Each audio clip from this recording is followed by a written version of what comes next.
Well, hello. This is Game Time Podcast, and this is me, Amit Kamath. Today we are missing our regular co-anchor, Mihir Vasavda, because he has, I guess, more important things to do, like reporting and writing about important things. But we have with us our second co-anchor, in a sense, Vinayakk Mohanarangan, who is joining us from New Delhi. I'm based in Mumbai, and today we are going to talk about what else? The T20 World Cup, which is already shaping up to be something of a qudrat ka nizam World Cup, because, well, everything that could go dramatically has gone dramatically so far. Like, if you are playing bingo with the T20 World Cup, I think the only thing left so far is South Africa choking. They came very, very close today. We are recording this on a Saturday afternoon, right before India play their game, and if India actually play their game. Vinayak, welcome to the show. A great World Cup so far, huh? Yeah, a proper World Cup. We were discussing last week with Mihir. Finally, the tournament that has put world in the World Cup for cricket, I think. Some great matches, lots of good contests. Some of the so-called lesser teams pulling off some big performances against the bigger teams. It's been a fun World Cup to watch so far. Despite, some of the issues, the weather, the pitch in New York not starting off on a great note and all that. I mean, it's probably contributed a little bit to the drama. But otherwise, yeah, it's been a really fun World Cup so far. And big upsets already. Big names not making it to Super 8. So that's made for some great jeopardy in the tournament. And you mentioned that there have been some great contests. I mean, there's been some great content as well. Like, just in the morning today, I don't know how many of Indians woke up early in the morning at 6 a.m. to watch Nepal take on South Africa. On paper, I mean, there was not too much in that contest because South Africa had already qualified, having won all their 3 games. Nepal were kind of scrambling to make it through. And then suddenly the match starts and Nepal are kind of bossing, from the toss itself. They won the toss, asked South Africa to bat. They have the upper hand from the first ball itself, in a sense. Their spinners make sure that South Africans are basically gasping for air. I'm not going to say the word choke. They're gasping for air from the start. I mean, essentially, they managed to barely score 115 runs. And I know a lot of commentators came out and said that, let's look out how Nepal play for us to get a better idea of what the pitch is going to be like. And then Nepal came out all guns blazing, in a sense. And in the last over of the match, they need 8 runs to win. On the last ball, they need 2 runs to win. There's a bye sort of situation where the batter is running for his life towards the other end. Wicketkeeper Quinton de Kock throws the ball hits the batter. It loops kindly into the hand of the only fielder there who had a eye line of all 3 stumps on the non-striker's end. He catches it and reflexively throws it underhand. The ball hits the stumps and we are spared another super over.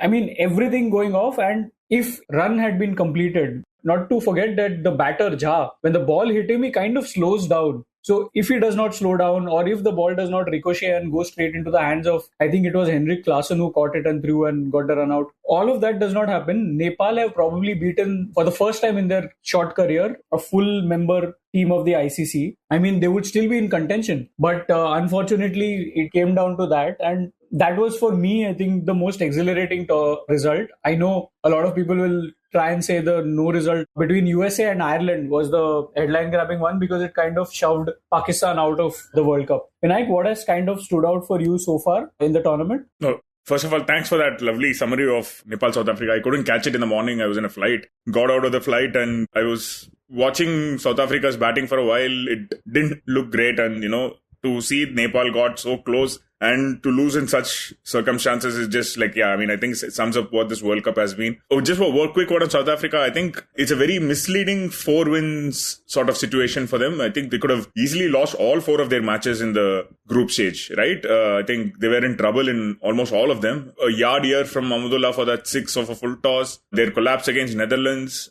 Probably Sri Lanka was the only match where they utterly dominated. Yeah, so they could have lost 3 matches of the 4 in the group stages, but they're in the Super 8 undefeated. So I guess that's all that matters for now. What has stood out for me in the tournament? I think the story of the tournament so far has to be USA. I guess it's brilliant for them to, first of all, co-hosting the tournament. There was kind of what exactly the cricket in USA going to be. I mean, are they in any situation to pull off wins, or are they just like playing because they are co-hosts and all that? They put that sort of question narrative to rest.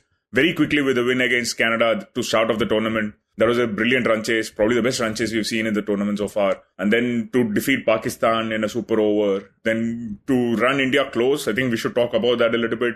35 of 30 balls India needed, unable to find the boundaries, pressure building. And then that 5-run penalty kind of changes the momentum towards India and they end up winning comfortably. So about for 2/3 of that game, they had India under the pump. And then I think a very well-deserved no result, if ever there was one, for them to go through to the Super 8. There was a tweet that said, for USA's introduction to cricket, they've had no result, a win, a defeat, and a tied match that ended up in a super over. All 4 possible outcomes to a T20 cricket match. They have given us that in 4 matches. So that I think that's the story of the tournament so far.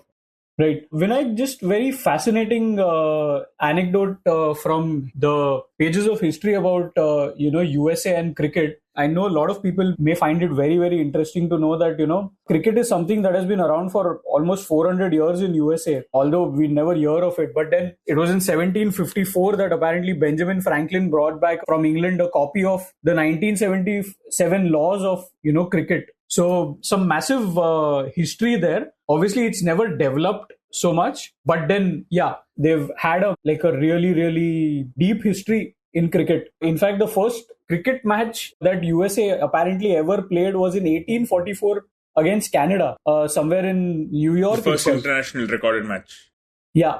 So very fascinating history for USA cricket. And, they are in the Super 8 now. So who knows whether this can start off a revolution in the States. A lot of Indian origin people there for the revolution to take feet anyway. But moving on from that, the other story of the T20 World Cup so far has been, Pakistan just being Pakistan. I mean, they've gone about the World Cup in a sense where, there is one player who has been mocked for his weight. There's the captain who has repeatedly, almost on a daily basis, in Pakistan, there is a show which calls for his head, whatever happens. I think from the moment they lost the opening match against USA, I think the rest of the country has just been waiting for the Pakistan team to get back home so that they can chop off the head of the captain. There have been reports of, factionalism and all sorts of stuff is happening there. Very, very, just Pakistan being Pakistan, I guess. But then, as I said, this qudrat ka nizam, just wanted to explain the fascinating history of that. I think Saqlain Mushtaq basically brought this up in 2022 when they were losing a series against England. And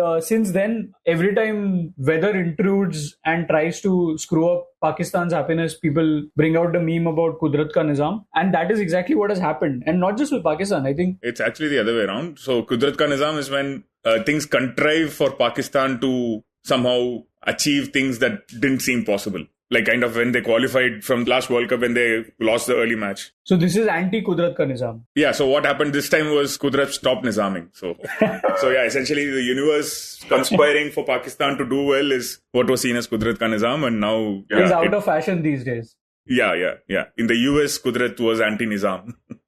Absolutely. Vinayk, let's talk about India a little bit here. It seems slightly unlikely that... Just before that, I'd like to add a couple of things about Pakistan. I think the fact that they're out of the group stage, it's hard to say, their team construction just didn't seem right from the word go, right? Should have still qualified out of the group, no doubt. It wasn't that, among the 4 groups, I don't think this was the toughest of them. Group where New Zealand, Afghanistan and West Indies were there was probably on paper the group of death. Yeah, so Pakistan should have in ideal situation come out of the group, but their team just didn't seem right. Their approach in the power play has always been questioned. The Rizbar, the partnership between Rizwan and Babar, are they going too slow? But are they doing the right thing because there is no one in the middle order who's reliable? That sort of debate has always been there. Their strength was seen as the bowling. This bowling attack can defend any total sort of shield that they hid behind, but USA proved that wrong. They should have won that match actually outright. Even when we discussed, the Nitish Kumar hitting that 4 in the end, and he was actually disappointed that it ended in a tie. He wanted USA should have won that match outright.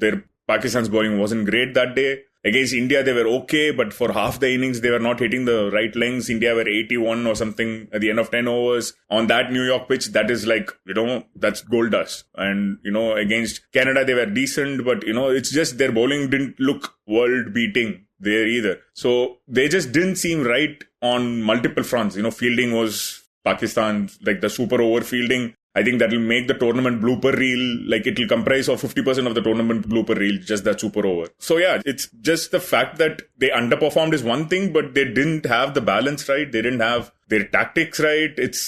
Gary Cushion is a very smart guy, and I think he'll have to make some changes going forward. It's not a good T20 side on paper either. So that's something that they need to look into definitely.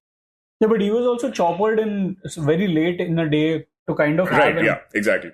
I don't think didn't have enough time to make any real impact, I guess. Yeah. Okay. Looking inward slightly after having looked across the border for so long, India are basically, they're going to play their last group stage match today, which is a Saturday evening. We are not really sure if that game happens. Vinayakk, there are, I believe, storm warnings again in Lauderhill. So very unlikely that match happens, which again brings back the focus on the scheduling a little bit. Like, why would you put matches in Florida of all places when the weather can be a little tricky there during these times of the year? Yeah, to be fair to Florida, it's probably their best cricket center in the US. It's the oldest cricket center there. It was the first ICC approved stadium. I think it's been so since probably 2009 or 10, I guess. I played there once in 2011 as well. It's a really nice stadium, nice place, lovely weather for most of the year. So Wait.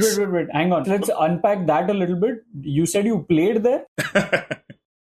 Yeah, I played one match there for my college team. Let's talk about that match. What did you do? I bowled 2 overs, got 1 wicket. That was that for my match. It was a low-scoring affair. Did you guys win? Yeah, we won. Yeah, our main bowlers did the damage, and then the openers chased it down in like 10 overs or something. So yeah, didn't get to do much. But it's a lovely venue. The weather is, it's a proper coastal sort of place. It's been there for a long time, has good facilities. But I think the problem was, my issue is, so this time around, they knew around a week or so back that this weather was going to be bad. I think that's always been cricket's problem, right? They're too rigid with their pre-decided plans, and they don't really move things around when they have to. Did they have enough time to shift? I believe so. I think they should have like these contingency plans in place, at least for a World Cup, which I've never seen happen. It's happening for far too often, especially for a sport like cricket. I think the fact that it's probably the most climate affected sport there is. We could make a strong case that climate change affects cricket the most of all sports. And yet cricket doesn't seem to be prepared for such situations, right? When rain and weather and ground conditions and all that plays such a huge part in your sport, you have to have a plan B. Especially when there is weather forecast, like all these satellites that you send up to know what the weather is going to be in a month from now when you're planning a vacation to go somewhere. Why can't ICC do that for a World Cup, right? The New York Stadium was being dismantled the day after the last match. The video started doing the rounds. We did an article that, so many people were reading for some reason, because, it's that fascinating aspect about, hey, this stadium was there for, 2 weeks and they built it in 5 months and now it's going to be gone, right? But couldn't you have waited? Like, just hold on, guys, for a week. We have 4 pitches here. Maybe if Florida doesn't, and it's the teams that played in the New York venue that are going to Florida, like are in Florida now, the groups, essentially India's group. Right. I'm pleased for USA that they've got through and, the rain helped them and all that, but that's not fair cricket, right? And it's not difficult. It's New York and Florida are close by. The weather forecast is going to be bad. So just have a backup plan, right? It's so simple to think of. I know there is a little more logistical background to it, but I just don't understand why cricket is not prepared for climate change necessitated contingencies. It's about time. This is so bizarre, right? So that's my rant for the day. Oh, well, it's a very justified argument in a sense, because as you said that it is one of the most climate affected sports. And I think yesterday there was this very concerted push from the authorities. I think even guys like Harsha Bogle pointed this out, that if Pakistan wasn't involved, they would have called off the Ireland versus USA game a long back, but they still kept pushing. And it eventually got to the point of a farce where I think if they had found a window to play the match, they would have probably played 5 overs each and tried and figured out a solution there. But yeah, that apart, Vinayakk, before we end today's show, from whatever we've seen so far, what are the expectations going into the Super 8 stage? What team do you think has held up the best? Clearly can't be South Africa. Yeah, I mean, probably they're waiting to peak at the right time. You never know. It's been the other way around for so long where they do well in the early stages and then, when that crunch time comes, the real South Africa turn up. Vinayk, sorry to interrupt you, but the funny stat for today was I think they were 38 for 1 or something after the 6 overs. And at that point, the stat showed up that, this is their best power play performance in the World Cup so far. Yeah, they were, I think, 22 for 4, 23 for 3, things like that. I mean, that's been their starts in the tournament so far. Their top order just hasn't turned up. Yeah, it's funny. I mean, maybe South Africa are doing a reverse South Africa this time, so let's not write them off yet. Also because the group stage have no bearing whatsoever on the Super 8, right? I mean, that's another silly ICC cricket thing where, the format, like none of this matters, right? I mean, you just have to go to the Super 8. There's no points being carried over. It doesn't matter if you finish first or second. Your destiny has already been decided by someone behind some computer screen who decided that A1 is India and B2 is Australia, no matter whatever the heck happens in the group stage, right? It's all so bizarre.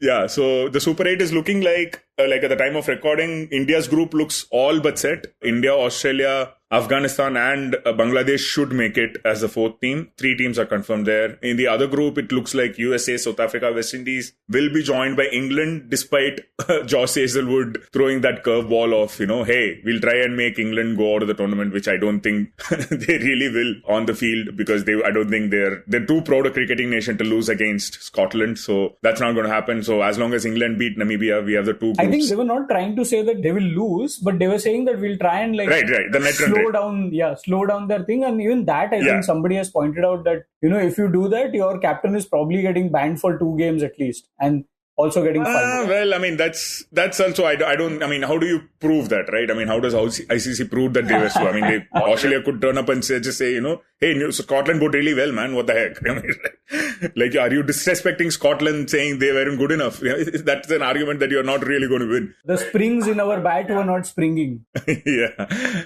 And so, I mean, Josh Hazelwood will address both of it, like the go slow if the net run rate aspect for needed, or even losing. But he also mentioned at the end, like, I mean, winning is as important as, even in a pointless match, that habit has to be maintained. So they're not going to try and lose to Scotland. So if England beat Namibia, I think, it looks like our 2 groups are set. So USA being there is a big story that we already discussed. New Zealand not being there is another big story. Sri Lanka, probably not as big a story, but they were the seeded team in their group and they've not made it either. Sri Lanka have looked quite terrible in the World Cup. New Zealand looked undercooked in their 2 matches. They didn't have any practice, came into the match against Afghanistan terribly rusty. And then the West Indies New Zealand match was probably one of the matches of the tournament so far. Another great game that West Indies recovered and won. So so New Zealand are out as well. No ICC tournament semi-finals this time for them, or even Super 8. Yeah, so it's looking good. I would still think India, Australia are strong favourites from their group, and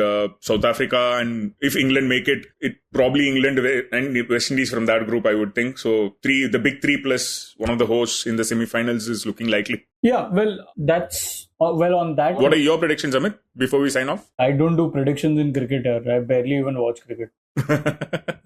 Unless I have to wake up at 5 a.m. in the morning to run a live blog for a Nepal versus South Africa game. In that case, I have to watch cricket, unfortunately. Right.